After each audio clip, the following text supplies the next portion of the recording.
அன்பானவர்களே, அனுதினமும் கிறிஸ்துவுடன் தியான வேலைக்கு உங்களை அன்புடன் அழைக்கிறோம். இன்றைய தியானத்திற்கான வேத வாசிப்பு நீதிமொழிகள் 4ஆம் அதிகாரம் வசனங்கள் 14 முதல் 27 வரை. தியானத்திற்கான தலைப்பு வலது இடதுபுறம் சாயாமல். நீதிமான்களுடைய பாதை நடுப்பகல் வரைக்கும் அதிகமாய் பிரகாசிக்கிற சூரிய பிரகாசம் போலிருக்கும். நீதிமொழிகள் 4:18. தேவனுடைய வார்த்தையை படிக்க படிக்க ஆச்சரியத்தையும் புதிதான அனுபவங்களையும் நமக்கு தந்து கொண்டே இருக்கிறது. அதுவே நமது வாழ்வின் ஜீவனாக இருக்கிறது. ஆகவே தினமும் வேதத்தை படித்து தியானித்து தேவ பிரசன்னத்தை உணர்வோமாக. கிமு 605ஆம் ஆண்டளவில் நேபுகாத்நேச்சார் எருசலேமை முற்றுகையிட்ட காலப்பகுதியிலிருந்து ஏறத்தாழ 66 வருடங்கள் கழிந்த நிலையிலேயே தானியேல் 5:2 பெல்ஷாத்சார் எனும் ராஜாவின் தகப்பன் நேபுகாத்நேச்சார் என்ற குறிப்பானது.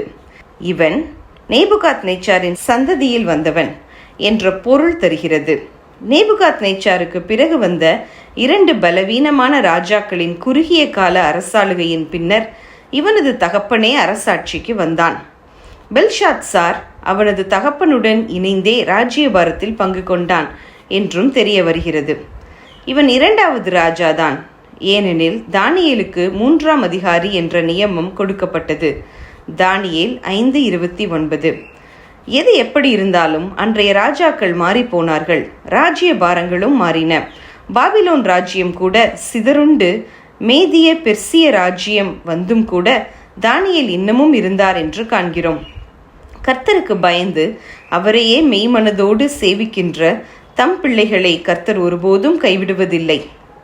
பெரிய பராக்கிரமசாலிகள் யுத்த வீரர் கூட அழிந்து போகலாம்.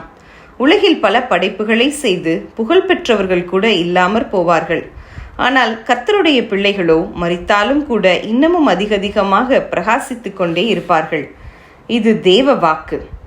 தேவ பிள்ளையே, இப்படி இருக்க அநேக ராஜாக்களின் வாழ்வுகள் இருளடைந்து இல்லாமற் போனது போல நம் அநேகருடைய வாழ்வும் அடிக்கடி இருளடைந்து அழிவை நோக்கி செல்வது ஏன்? இன்று நம்மை நடத்த, நமது கரங்களை பிடித்து நடத்த நமது ஆண்டவர் நமக்கு இருக்கிறாரே. நாம் தேவனை நோக்கி நடக்க ஆரம்பிக்கிறோம். ஆரம்பம் ஆரவாரமாக இருந்தாலும் தானியேலை போல நிலைத்து நிற்காமல் வலதுபுறம் இடதுபுறம் அடிக்கடி சாய்ந்து போவது ஏன்? நமது கண்கள் யாரை நோக்கி கொண்டிருக்கிறது? நமது நடைகள் யாரை நோக்கி போய்கொண்டிருக்கிறது? இன்று நம்மை சுற்றிலும் உலகம் பல ரகத்தில் கவர்ச்சிகளை அடுக்கி வைத்திருக்கிறது.